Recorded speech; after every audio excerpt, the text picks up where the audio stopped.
I was like, oh, weird. She fell off the start moves a couple times. But then I was like, I don't know if she cares about that. This is Climbing Gold. Janja, do you think we can say it now? Is she officially competitive climbing's first GOAT?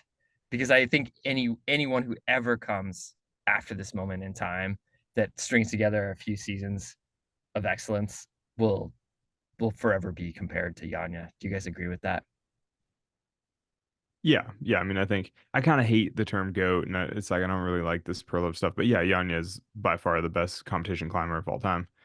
So I mean, it's funny because like on the big screen they'd splash up people's stats every once in a while, and Yanya's had something like 70 or 80 competitions, and she's won like 50 or 60 of them and podium the rest.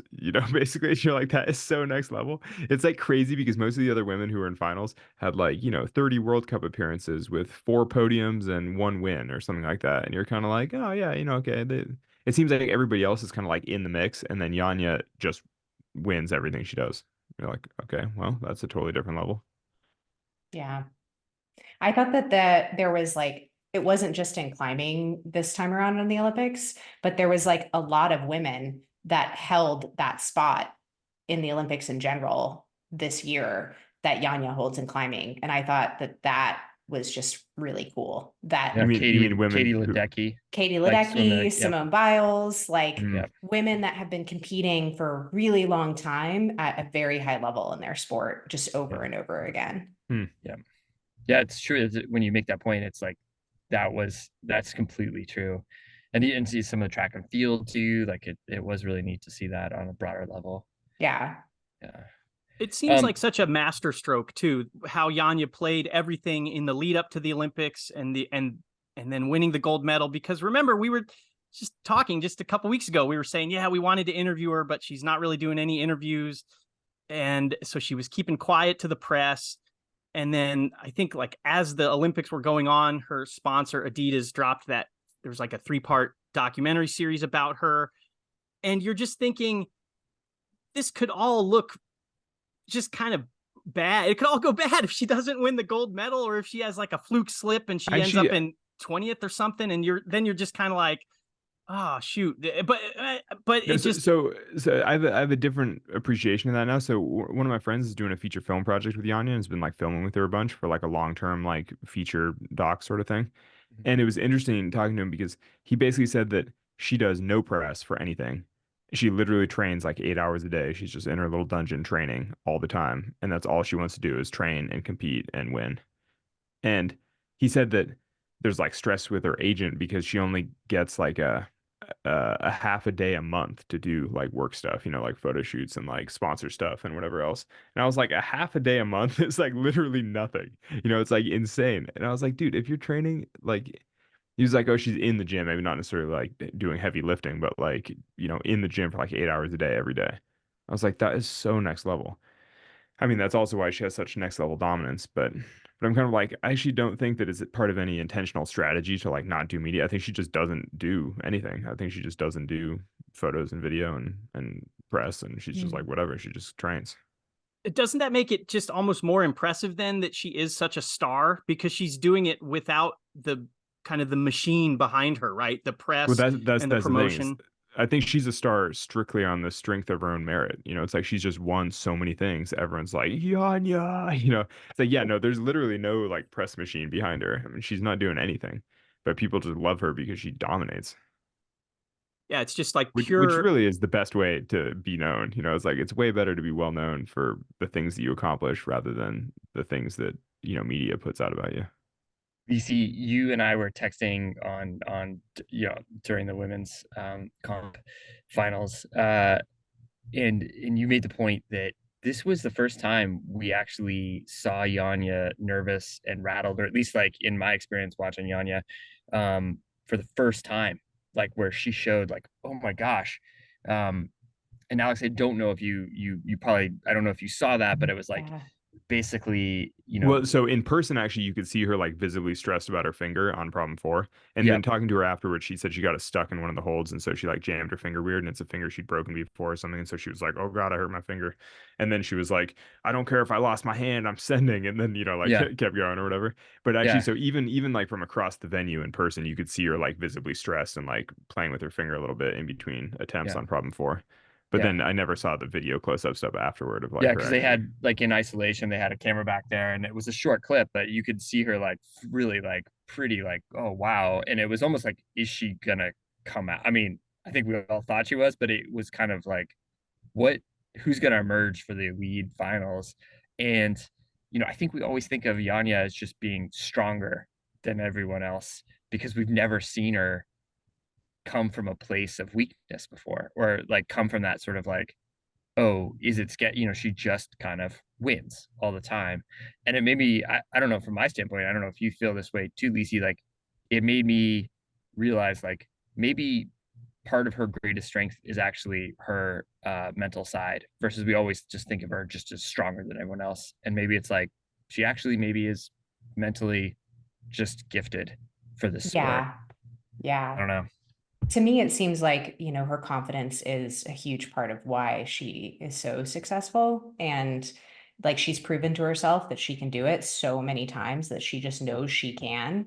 And so it was interesting to see that shaken a bit, like as a viewer. And to even before the isolation shots, you could see frustration and like which she rarely shows in comps, but you could tell how like extremely frustrated she was by some of the problems and by her performance. And yeah, you just like, and it was interesting to see her like be human and be rattled a bit and shaken by it. And then 45 minutes later, she comes out for the lead and she's like, I'm like locked down, like I'm back in Terminator mode, just ready to go. Yeah. Well, watching her do some of the problems. Have you guys all seen the movie Gladiator? Yes. Yeah. You know the scene early in the film when he fights his way through a bunch of people, he kills like a bunch of people, and then he starts screaming, "Are you not entertained?" It's like when she so like seeing her tear through some of the problems in 10 or 15 seconds and then just walk off the stage. I just wanted to turn around and be like, "Are you not entertained?" It's like after all these other women have been struggling on a problem for so long, and she just comes out, does it, and leaves, and you're like, "Dude, she's literally out there for like 20 seconds of her 5-minute time, and like didn't even look like she cared and left." Yeah. You're like, "That's so next level." It was insane. It was really the boulder portion of the women's final was really kind of with Janja. It was really the story of kind of two performances. To your point, Alex, because like Boulder 1 was one of those problems where she came out and she flashed it in like less than 30 like seconds. 15 seconds. Yeah, it was insane. Yeah, She literally just did it and walked away. And so you're thinking, okay, this is the Janja that we've seen so many times. And then on the very next boulder, which was the slab, she struggled at the start and the low section a little bit, like a few times, kind of surprisingly. Even on commentary, they were surprised. I don't know if it came across, Alex, to the audience, but it sounded like some people were kind of like rustling in their seats, like, oh, what's going on here? Janja's But then struggling. She still looked so much better on it than everybody else. I mean, she looked so composed on her feet, and she just stood there and was relaxed, and then she still did it. I noticed the same thing where I was like, oh, weird, she fell off the start moves a couple times. But then I was like, I don't know if she cares about that, because it's like such a small deduction in points that like you can kind of be loose with your attempts as long as you make it to the top of things. And so I don't know, it still took her 2.5 minutes to do the problem, and she just looked dominant on it. And you're like, yeah, it's a weird problem. She figured it out and did it. I mean, I think she like the camera views of her face would imply that she cared because she was like, I don't think I've seen her that frustrated. And it definitely felt like the views they were showing of her when she was trying to start of the second problem were like, she was clearly frustrated. Yeah. And then even on the final two boulders of that set. So the third one, she flashed it. Yep. She flashed that.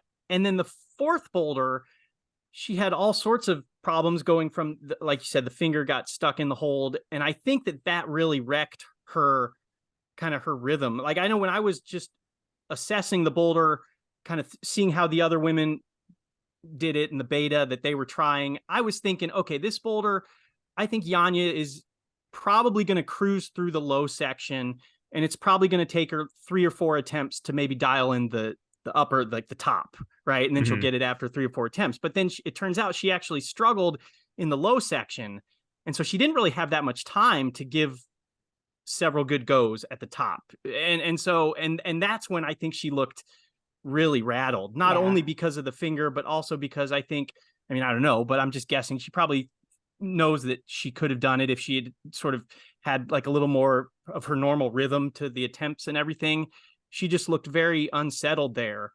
But I think taken as a whole, in a lot of ways, you look at this and you think, I think this was maybe her best performance ever, because of the big stage, because of all the implications and all the pressure. But it was her best performance because it was not her best performance, right? Like performatively speaking, we've seen her much more kind of in sync and much more in the flow state and just like crushing through. We've seen her flash, 3 or 4 boulders in a final rather than having struggles on a slab and struggles on a start. But that just makes it all the more impressive. I kind of think there's that old saying in sports, I don't know exactly what the quote is, but it's something like the great competitors, they don't just find a way to win when they're playing well or performing well. They find a way to win when they're not performing well. Like when they're not at their best, they still find a way to win. And I think that kind of epitomized Janja.